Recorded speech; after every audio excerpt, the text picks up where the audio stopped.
પરંપરાને ને ધર્મને સંબંધ છે. આપણે કયા ભવ્ય વારસામાંથી આવીએ છીએ? મનની શાંતિ, બધા અહિંસા, અસ્તેય, અપરિગ્રહ. પૂછો 5 જૈન ધર્મના સિદ્ધાંત કયા છે? કડકડાટ બોલી જાય છોકરાઓ. પણ આ 5 સિદ્ધાંત કયા છે અને એને આધુનિકતા સાથે શું સંબંધ છે? આવું પૂછો તો તમારા બાળકોને ખબર છે? એ માએ શીખવવાનું છે, કારણ કે માની આધુનિકતા છે. સ્કૂલમાં ચોરી નહીં કરવાની, પેપરમાં આજુબાજુવાળાને નહીં પૂછવાનું, એ પણ અસ્તેય જ છે. માત્ર ચોરી નહીં કરવી એટલે કોકને ઘેરથી વસ્તુ ઉઠાવવી ના. પેપરમાં પણ ચોરી ન કરવી, જીવનમાં પણ ચોરી ન કરવી, શબ્દોમાં પણ ચોરી ન કરવી, વિચારમાં પણ ચોરી ન કરવી, એ પણ અસ્તેય છે. અપરિગ્રહ એટલે માત્ર વસ્તુઓ નહીં ભેગી કરવાની. મોટા મોટા ફ્રીજ ખરીદીએ છે સૂકા મેવા ભરવા, હા કે ના? રસ બધા ફ્રીઝ કરે, અમે તો 12 મહિના રસ ખાઈએ. એ અપરિગ્રહ ક્યાં ગયો ત્યારે તમારો? સંગ્રહ ન કરવો. અમે તો 12 મહિનાના મસાલા ભરીએ ભાઈ, પછી નથી સારા આવતા. તો અપરિગ્રહની તો વાત આવતી જ નથી. કઈ આધુનિકતાનો સવાલ છે અહીંયા? અને છતાંય આપણે બધા આપણી જાતને એવું પ્રસ્થાપિત કરવા મથીએ છીએ કે આપણે બહુ ધાર્મિક છીએ. મારે કહેવું છે, આધ્યાત્મિક થવું એ આધુનિકતા છે. અનુકરણ ન કરો. કોક જાય છે દેરાસર માટે આપણે જવું અને પછી ત્યાં જઈને બહાર ઓટલે બેસીને બહુની બુરાઈ કરવી. એને બદલે ઘરમાં રહો અને તમે એક સામયિક કરો જે પૂરા હૃદયથી કરો. સંપૂર્ણ 48 મિનિટ તમારી જાતને એવી આપો કે તમે વિચાર મુક્ત થઈ શકો. તો તમે સાચા. દેરાસર નહીં જાઓ તો ચાલશે, જે આપણે નથી કરતા. આધુનિકતાના નામે બિંજ વોચિંગ કરી શકાય આખી રાત બેસીને. કાજોલની ટ્રાયલ રિલીઝ થઈ હોય તો હવે કાજોલ મારી ફેવરિટ છે, મારે જોવી પડે આખી રાત. ટ્રાયલમાં છેલ્લે શું થાય છે મારે જાણવું પડે. બધાએ આ વાત સમજવાની છે. આધ્યાત્મિકતા એ આધુનિકતા છે, ધાર્મિકતા એ આધુનિકતા નથી. તમારા હૃદયમાં તમને શું ઉગે છે?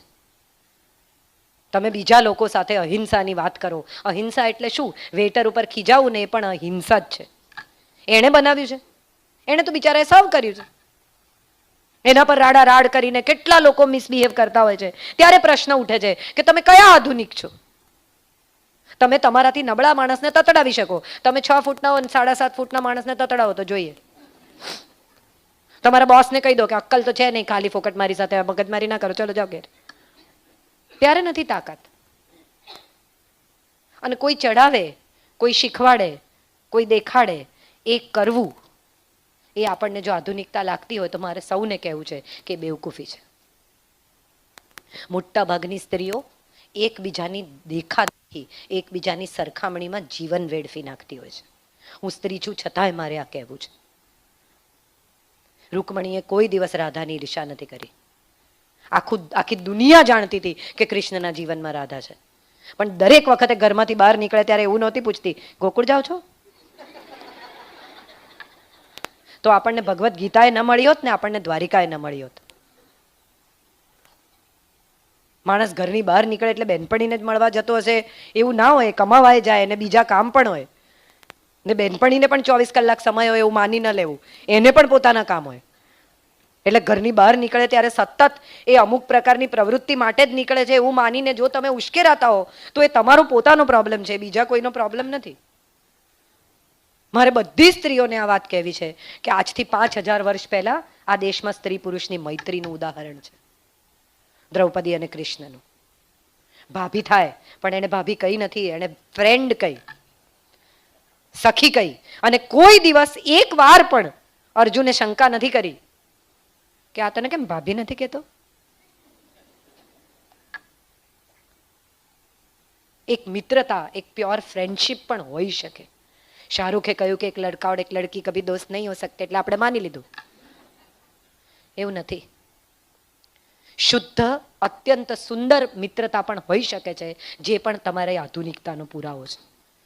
વસ્ત્રોથી આધુનિક નહીં થવાય, ભોજનથી આધુનિક નહીં થવાય. જાપાનીઝ ખાવા જાય પણ ત્યાં જઈને ચર્ચા તો એ જ કરવાની કે પડોશીની છોકરી રાતે 12 વાગે આવે છે. તો તમે તો ત્યાં જ રહ્યા, તમે ગયા જાપાનીઝ ખાવા, એનાથી શું ફરક પડ્યો? તમે આમ સુશી ઉપાડી શકો છો, વેરી ગુડ, આઈ એમ ગ્લેડ. તમે ચોપસ્ટિકથી નૂડલ્સ ખાઈ શકો છો, very nice, you have learnt it. એક નવું જ્ઞાન છે તમારી પાસે, પણ એ નવા જ્ઞાનની સાથે તમારી પાસે આધુનિક વિચારો, આધુનિક માન્યતા, આધુનિક અભિપ્રાય છે, તો તમે આધુનિક છો. બાકી તમે અનુકરણ કરો છો. અને આ તો વાંદરાની ટોપીની વાર્તા છે. પેલા એ ટોપી કાઢીને ફેંકી એટલે વાંદરાઓએ ફેંકી. પછી એની આગળ એક વાર્તા છે કે એક ફરી ફેરિયો આવી રીતે ગયો, વાંદરા એની ટોપી લઈ ગયા, પેલા એ ટોપી કાઢીને ફેંકી, વાંદરાઓએ ફેંકી નહીં, એની સામે જોયું ને કે કેમ, તને તારા પપ્પાએ વાર્તા કહી હોય તો અમને અમારા પપ્પાએ નહીં કહી હોય?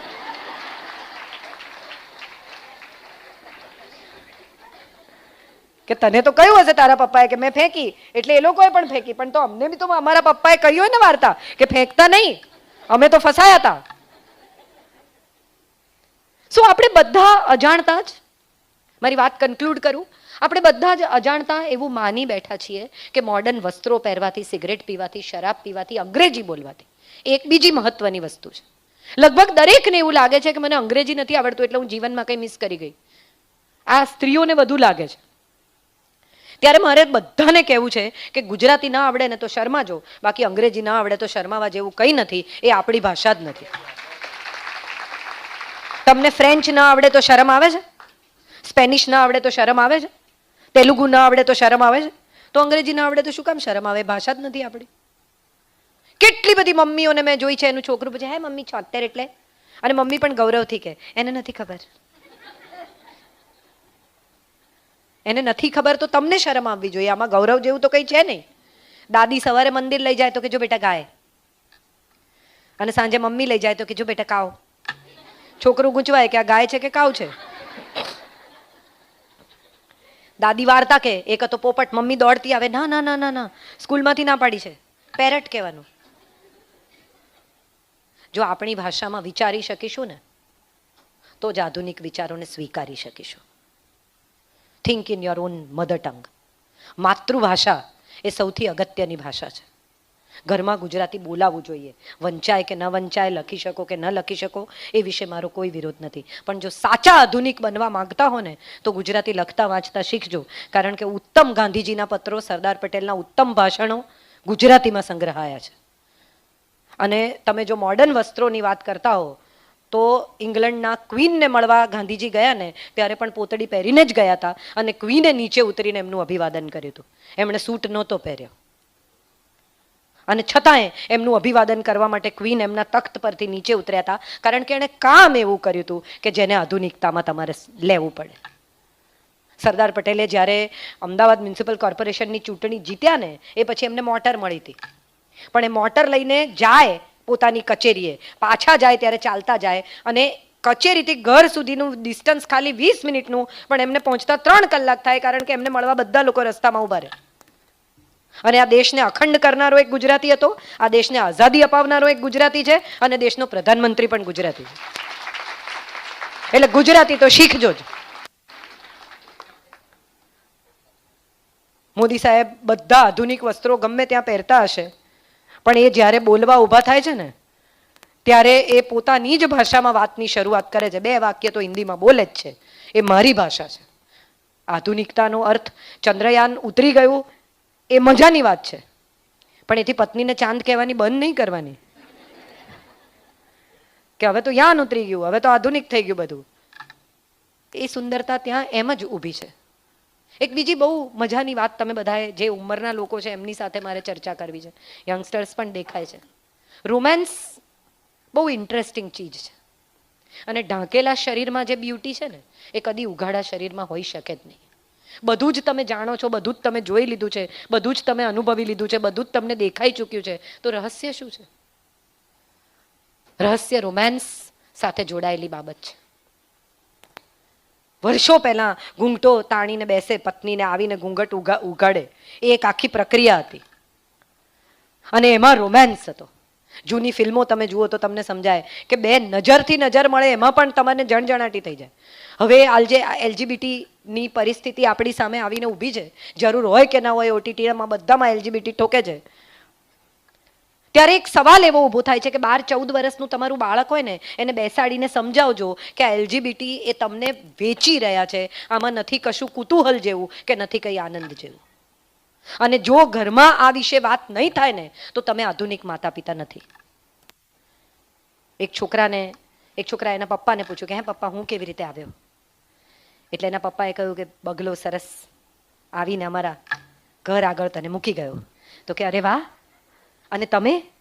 તો કે મને દાદાજીના ઘર આગળ મૂકી ગયો. અચ્છા, અને દાદાજી?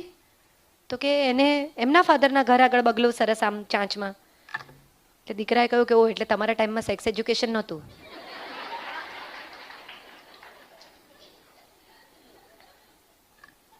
They know it. So it is better that we talk to them.